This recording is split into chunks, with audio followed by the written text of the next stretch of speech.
We're out here looking at a frac pump today to see how a tracker can actually speed up the inspection time and improve the quality of a part so that when it leaves here, it is to the spec it's supposed to be.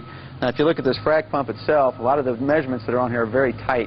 So we're looking at features such as perpendicularity and concentricity that have to be within 0.002 to 0.001 of an inch.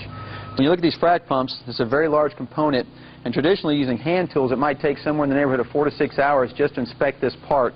With the laser tracker, what we can do is actually decrease the time it takes to take these measurements and also increase the accuracy.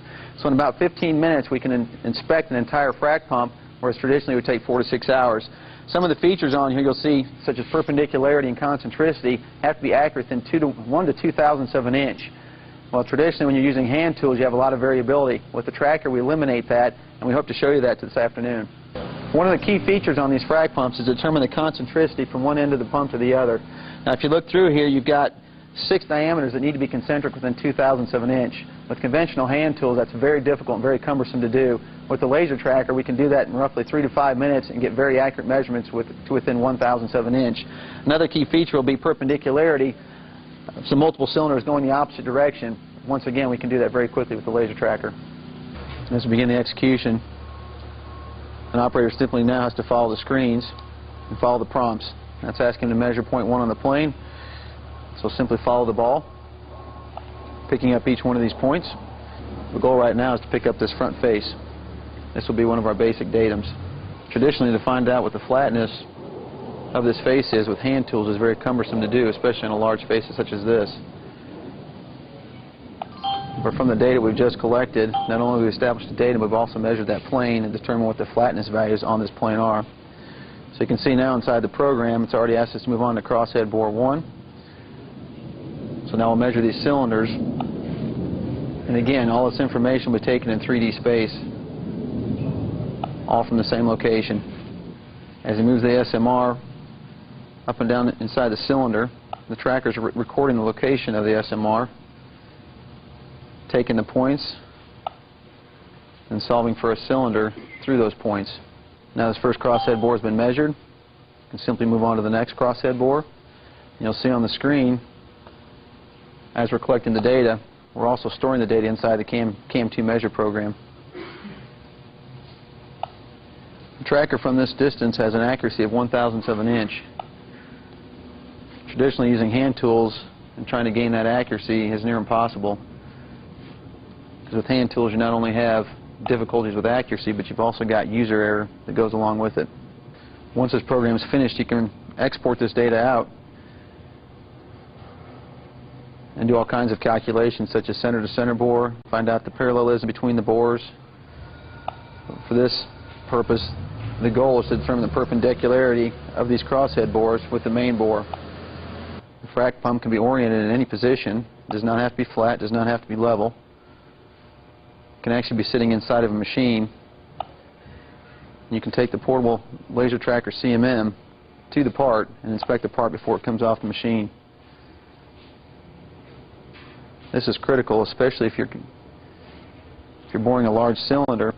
You can go in there and determine if that cylinder is concentric and perpendicular to other features without removing it from the machine. To take this off the machine and get it to the quality lab to inspect, and if any features are incorrect, you'd have to get it back on the machine and re-index it, which is virtually a nightmare with a part this large. So what's been done now is we've actually moved the tracker to a different location to pick up this center bore.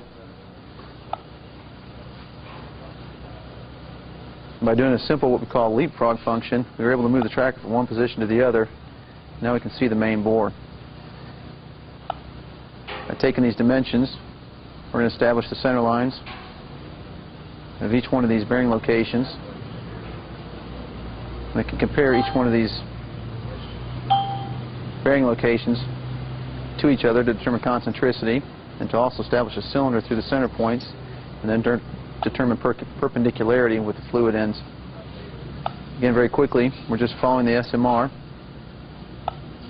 around the surface of the feature, taking data, solving for the circle, moving to the second one,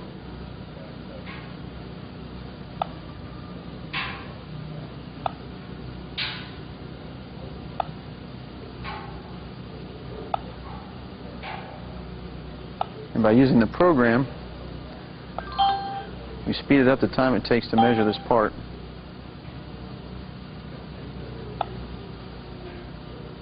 This can also be done by one operator using a remote control, simplifying the process even more. So right now we're measuring the main bearings. And again, we're simply following the SMR along the edge of the profile, collecting the data to determine the diameter, and also to find the center line.